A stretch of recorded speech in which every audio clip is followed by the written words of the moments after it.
Kamareddy politics ఇంకా మండుతూనే ఉన్నాయి. Degree college భూముల చుట్టూ సాగుతున్న రాజకీయ యుద్ధం క్లైమాక్స్ కు చేరుకుంది. బీజేపీ వర్సెస్ కాంగ్రెస్ అన్నట్లుగా సాగిన ఈ పోరాటం సవాళ్లు ప్రతి సవాళ్ల నుంచి ఇప్పుడు కలెక్టర్ గడప తొక్కింది. 3 రోజులుగా సాగుతున్న ఈ పొలిటికల్ హై డ్రామాలో గెలుపెవరిది?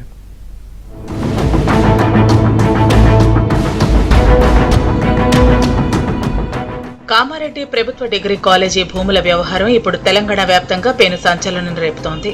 కాంగ్రెస్ నేతలు తనపై చేస్తున్న అవినీతి ఆరోపణలను నిరూపిస్తే ఎమ్మెల్యే పదవికి రాజీనామా చేస్తానని కేవీఆర్ ప్రకటించడంతో పొలిటికల్ హీట్ ఒక్కసారిగా పెరిగింది.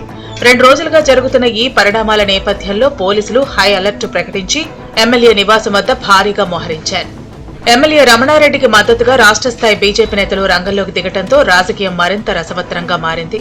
రమణారెడ్డిపై వస్తున్నవన్నీ కక్షపూరిత ఆరోపణలేనని, ఆయన స్వచ్ఛమైన నాయకుడని కమల నేతలు గట్టిగా సమర్థిస్తున్నారు. చుట్టుపక్కల ప్రాంతాల్లో చెక్పోస్టులు ఏర్పాటు చేసి ఎక్కడికక్కడ అడ్డుకుంటున్న కార్యకర్తల రాకతో కామారెడ్డి నియోజకవర్గం మొత్తం కాషాయమయంగా మారి ఉద్రిక్తతను తలపిస్తోంది. భూముల చిక్కుముడి విప్పేందుకు స్వయంగా రంగంలోకి దిగిన ఎమ్మెల్యే రమణారెడ్డి జిల్లా కలెక్టర్ ఆశీష్ సాంగ్వాన్ ను కలిసి ఆర్టీఐ కింద లేఖ అందజేశారు. 263 ఎకరాల భూముల కేటాయింపులో జరిగిన అక్రమాలపై పూర్తి వివరాలు బయటపెట్టాలని డిమాండ్ చేశారు. ఇదే సమయంలో ప్రభుత్వ సలహాదారు షబ్బీర్ అలీకి ఘాటుగా సవాల్ విసిరిన ఎమ్మెల్యే అధికారంలో ఉన్న కాంగ్రెస్ నేతలే తలుచుకుంటే వివరాలు బయటపెట్టలేరా అని ప్రశ్నించారు. షబ్బీర్ అలీ వీళ్ళని వాళ్ళని కాదు, నువ్వు రా కలెక్టరేట్లో ఇద్దరం కలిసి కూర్చుందాం, కలెక్టర్ ముందట మాట్లాడదాం, రికార్డు తెప్పించుకొని చూద్దాము అని చెప్పిన. వచ్చిండా? కనీసం కాలేజ్ భూమి మొదలుపెట్టింది 1962, 1964లో బిల్డింగ్ అయిపోయింది.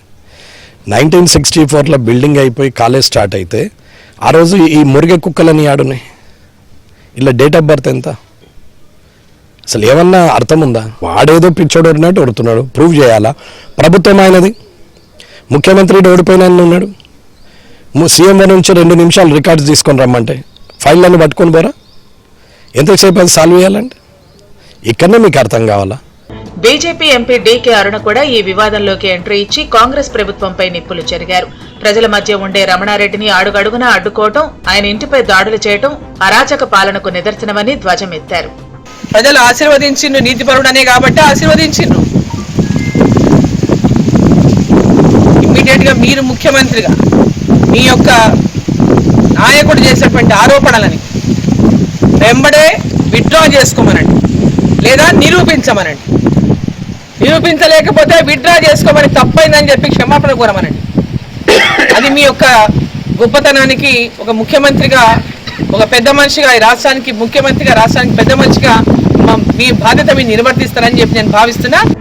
మరోవైపు కాంగ్రెస్ శ్రేణులు కూడా ఏమాత్రం తగ్గటం లేదు. పోలీసు ఆంక్షలు ఉన్నప్పటికీ ఎన్ఎస్యుఐ యూత్ కాంగ్రెస్ నేతలు కలెక్టరేట్ కు తరలి వెళ్లి ఎమ్మెల్యే తీరుపై ఫిర్యాదు చేశారు. ఈ సేకరించిన కమిటీలో వారి నాన్నగారు ఉన్నారు కాబట్టి ఈ ఆరోపణ రావడం జరిగింది. ఎందుకంటే ఈ కమిటీ వాళ్ళు అరోరా కాలేజీ వాళ్ళకి 26 ఎకరాలు కేటాయించడం వల్ల ఆ 26 ఎకరాల డాక్యుమెంట్ వాళ్ళు యూకో బ్యాంక్లో పెట్టి తనఖా పెట్టి 6 నుంచి 7 కోట్ల రూపాయలు వాళ్ళు తీసుకొని వాళ్ళు ఇక్కడ నుంచి వెళ్ళిపోవడం జరిగింది. దీనిపైన మా స్పష్టమైన ఆరోపణ ఉంది.